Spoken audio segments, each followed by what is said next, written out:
Greetings all, this is Harry Nick. And this is A Less Hairy Justin. And we have some more new things, stats, all the X-Wing stuff to talk about. Stats, that's right. So, we're going to have a look at all the points for the stuff that just released today, Australia time. It is approximately some amount of hours before it comes out in America as well, on the 25th. So, without any further ado, let's go through it. And we've got the PDF documents opened in front of us this time, so we can sort of compare the ships around them as well, which will be handy. First of all, on the first order, we have the Gclass, which is, spread across 2 pages. Don't you love it? Okie dokes. Makes it easy for us, doesn't it? It does. We have our cheapest pilot, the generic Courier, at 38 points. Most expensive being Molaris at 43 points. Pretty tight point band, but it's a shuttle, so that makes sense. It's not like it's doing any crazy maneuvers or anything like that that's going to benefit from high initiative, which seems pretty decent. The upgrades are pretty much what we expect. The only weird thing is Agent Terex has those 3 illicit slots, which it has to in order to use that ability. Yeah. None of the others get the illicits. That's right. But everything else is 2 tech, 2 crew, and a mod.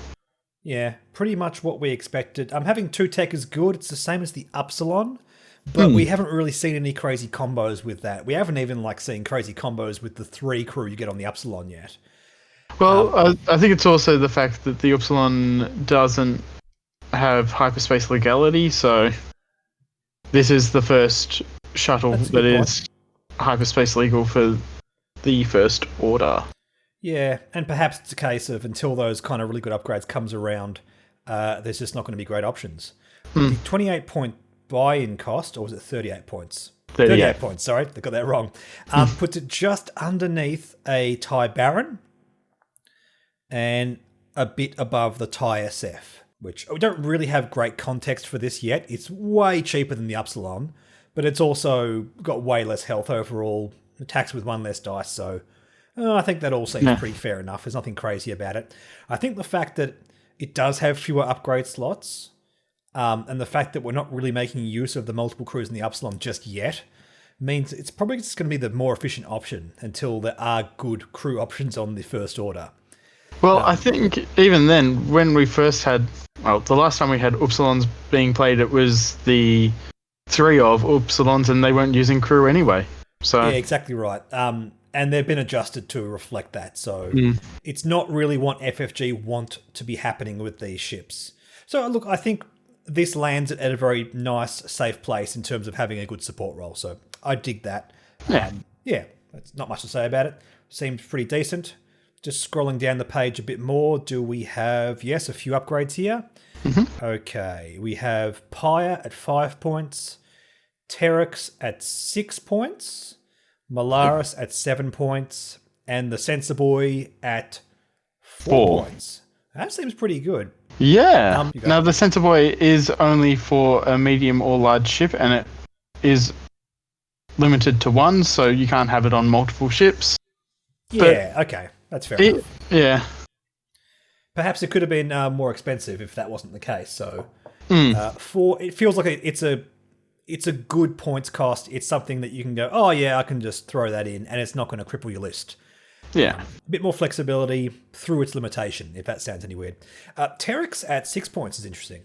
That's quite a good card. Now, I was thinking around 6, but I thought potentially could go a bit higher. There's just a lot of upside on this card. First Order, crew, whatever. They're not really doing much, but... And I think that's why it's reflected it's such a sort of average... Not low, but average It seems competitive. It seems like that could be a competitive buy-in for Terex. But also, at the same time, they just got a good crew carrier, potentially. So... if that all lines up perfectly, that could be really competitive. Yeah. That's worth keeping an eye on, I think. Terex, and the fact that the faction now has a crew carrier that doesn't sort of really limit your list building potential. Yeah. Okay, let's move along to the Republic. Scrolling down the page, and we have here the LAAT gunship, ranging from 51 points to 55 points. Again, a ship that doesn't really benefit from high initiative, so the points band is quite tight. Just a 4 points band there. 51, it does mean that you can't fly 4 of them. I mean, it's a little bit disappointing. Okay. It's probably okay. They don't really benefit that well from multiples anyway. It's twice as much as a torrent. Does that mean we're going to see an LAAT and Obi-Wan and Anakin instead of 2 torrents? That could be a thing. Or you could have 1 LAAT and 6 torrents. Well, actually 5 torrents. 201 points. Yeah, can't do it. Realised my maths error as I was saying it. Yeah, not quite. Now, at 51 points, that's going to... It's pretty unique in terms of the Republic, actually. There's nothing really around that point band. Because we are seeing the odd 4 of list with like Ahsoka and another lower cost Jedi and like 2 Y-Wings and all that kind of stuff. I don't know if you're going to want to be able to take this by itself, although it does work. The baked-in ability does make it quite competitive just by itself. Yeah, just with the baked-in ability itself, the 212th sitting at 51 seems all right. Also has 2 missile slots, so it can also take multi-missiles, multi-pod missiles, and barrage rockets, but we already knew that because they come in the pack. Oh, this is interesting. It's 2 crew and 2 gunners. 2 gunners, yeah, I just noticed that as well. Well, it's got the 2 balls on the side of the ship, so that makes sense. I don't know, like Cody and Ahsoka and all that kind of stuff. I don't know if it's going to be that competitive. I mean, theoretically, if you wanted to, you could go up to 4 voice points. You could do Yoda, another Jedi, and then Ahsoka. Indeed. That's a lot of points. Indeed. Now, I might be going crazy here. I don't know if we've seen this before, but have you noticed how it says clone and Jedi on the side of the screen? Yes. Also, on the Y-Wing, it says clone Y-Wing. Did you notice that one? Yes, because there are things that may say Y-Wing. It's like X-Wing. It actually lists in the rules what constitutes an X-Wing. Okay. Cool. We might get some clone-specific cards. That could be cool. Yeah. Cool. Didn't realise that. Seems that. I don't think the 2 gunner slots is going to be too crazy. The 2 crew slots I think is interesting. I think with all the Jedi being entered into the game, there is a very high chance that 2 crew could be very usable on this. Well, you've also got the squad cards, which take a crew and a gunner, so... That's true. Yeah, I could do a squad and another crew and another gunner. So, scrolling further down, we get 5s at 3 points. That seems really good. Yeah. Ayla Sakura, 16 points. Yeah, the Jedi are going to be expensive. Yeah. Kit Fisto, 9. Plo Koon, 10. Yoda, 15. That actually seems pretty good. Yeah, well, Sidious is 14, so an extra point. Indeed. Yeah, don't mind that at all. You can have both. That's right. You could have both. Yeah. Ghost Company at 5, Wolfpack at 4. Now, the Ghost Company at 5, that's quite interesting because Bistan is 10 points. That's a very good point. It's a very good point, actually.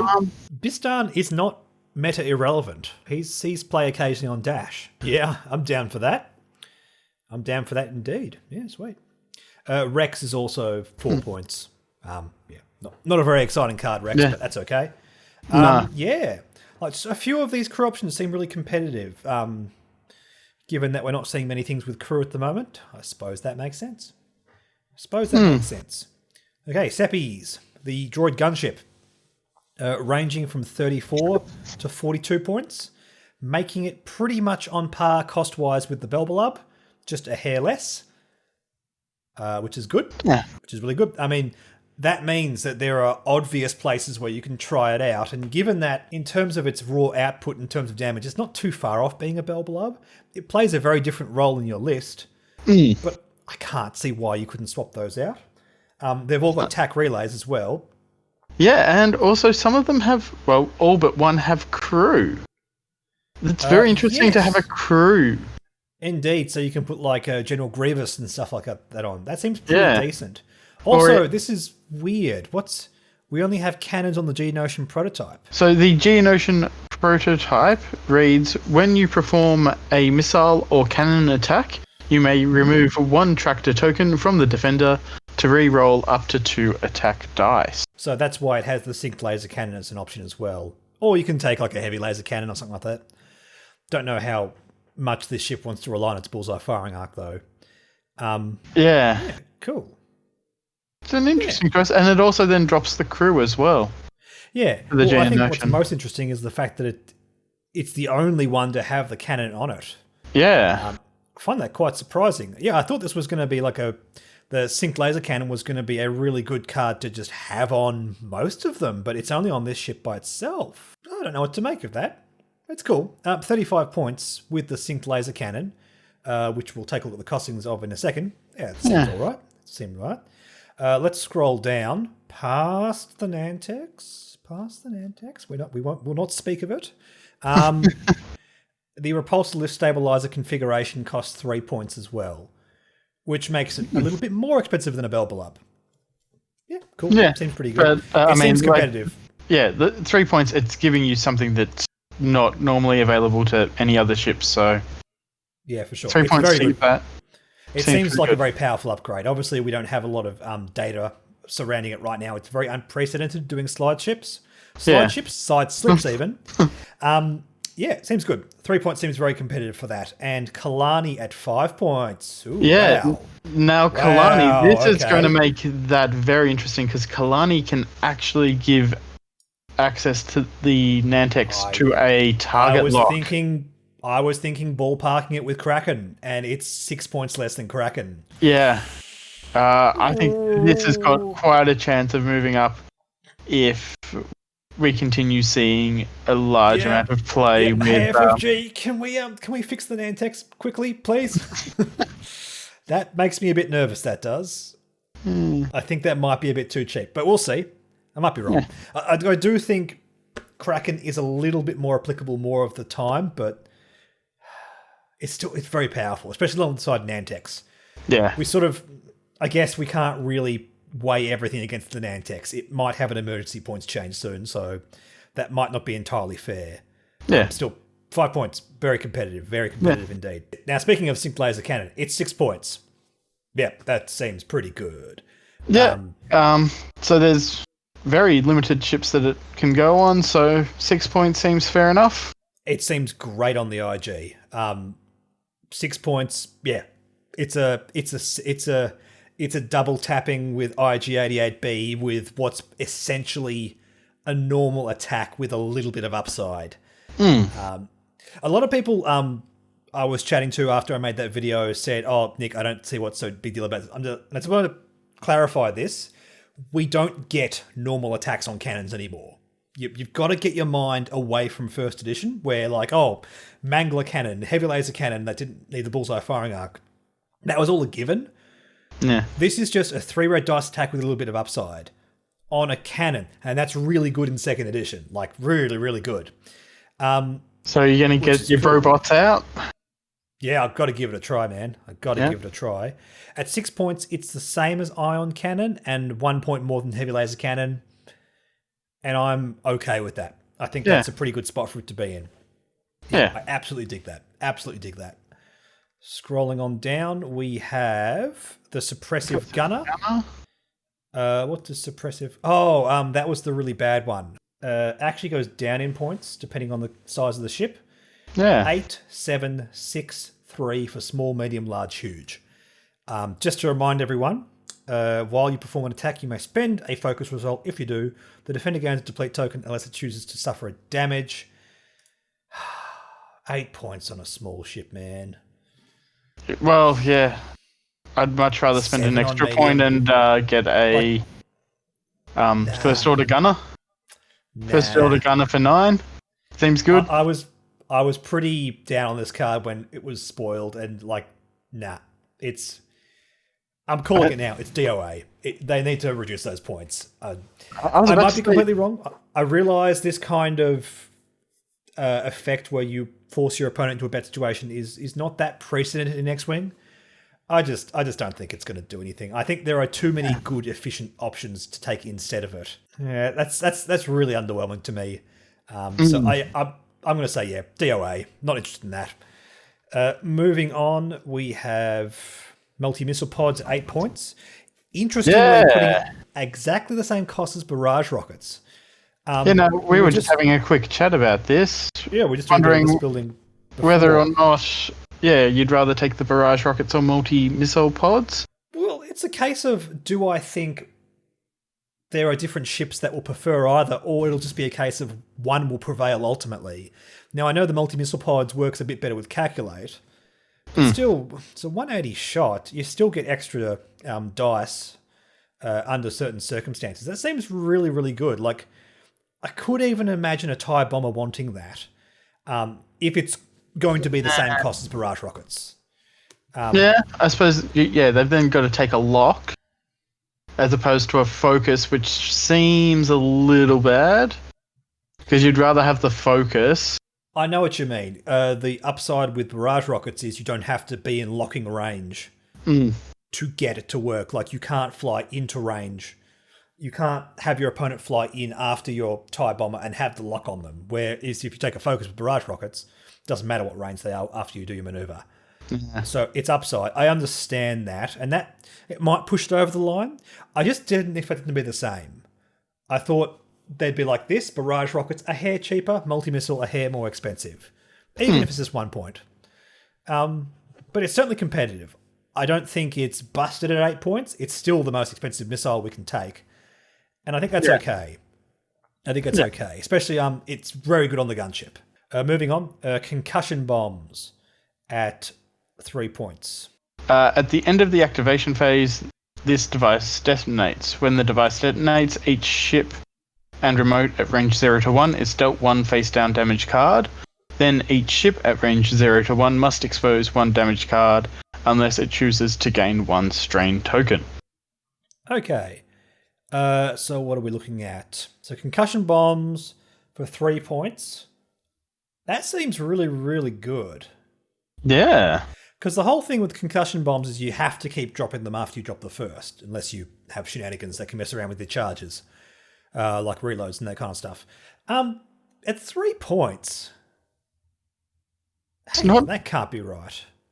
Because Seismix is 3 points. It's just better than Seismix. Well, Seismix, you do get to destroy asteroids. Oh, yeah, I guess so. If that's... But you're not going to... But that's situational. You're not going to take it over a concussion bomb, which always gets a damage card through. Yeah, and also also gives you the chance to flip a damage as well.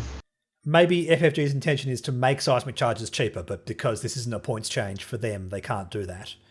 Yeah. Like make seismic 2 points and concussion 3 points. That'd be all right. As it stands, I don't think there's a justification to take seismic charges anymore. Concussion bombs, you will end up throwing 3 bombs out with it. Seismic does have 2 charges, but still. Yeah. I might be switching my list from seismic charges to concussion bombs. Yeah, indeed. You're just working on a gunship build, aren't you? I just don't think that's sort of good enough to justify. I mean, I understand you can drop 1 seismic charge early, wait a long time, as long as you like, and then drop the second one late in the game.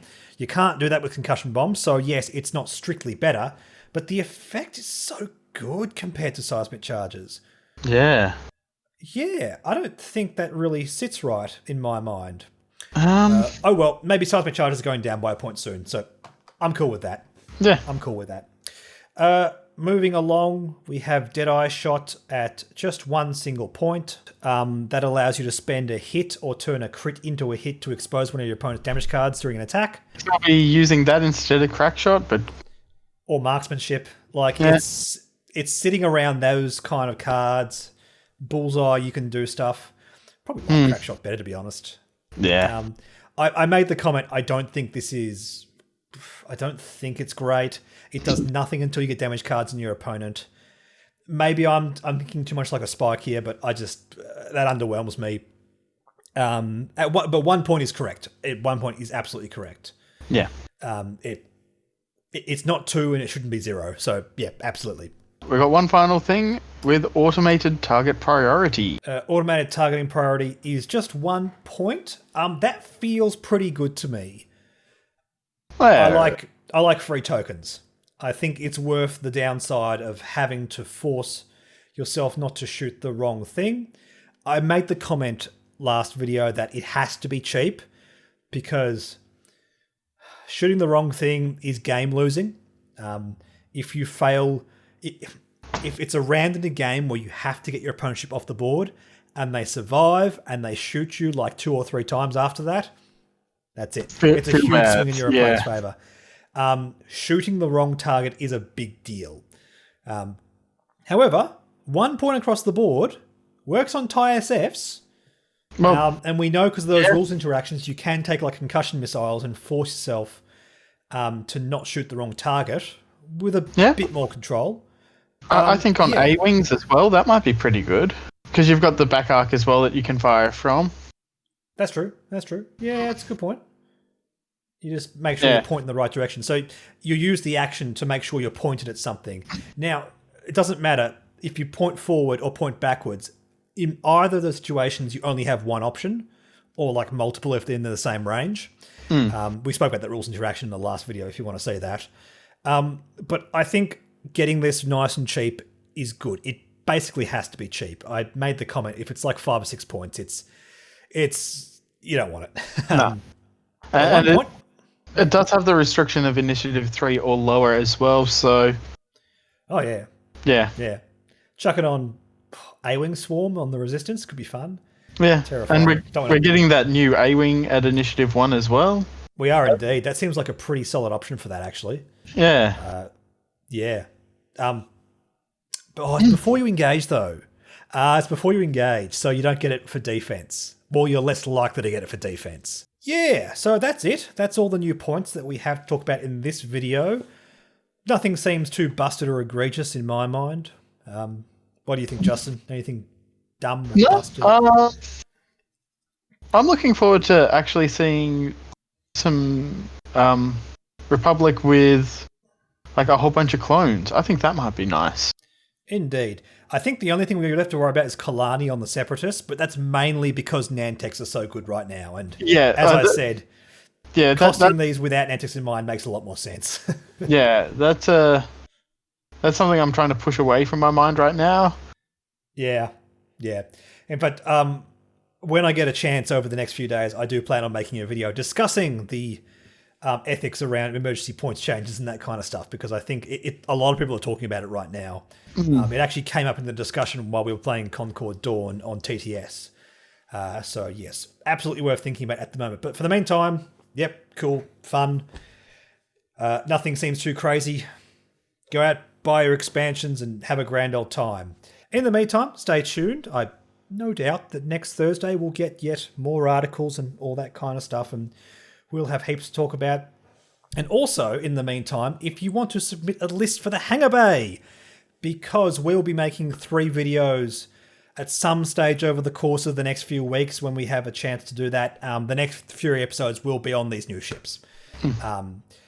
I'm kind of glad that we've moved away from doing this scheduled, because it did make this kind of stuff more difficult. We're not focusing on factions right now. We will for these videos, but it's not like we have to talk about other factions while we're waiting for it to roll back around for the Separatists, for example. List down in the comments below with the link. Must have the link or I'm not reading it. Just full stop. That's how it's going. And looking forward to doing all that. Lots of videos still to come. So in the meantime, you can all like, comment, subscribe, and make the YouTube algorithm love us. And you can also support us on Patreon. The links for that all down in the description below. And in the meantime, me and Justin will catch you all in the next video. Bye.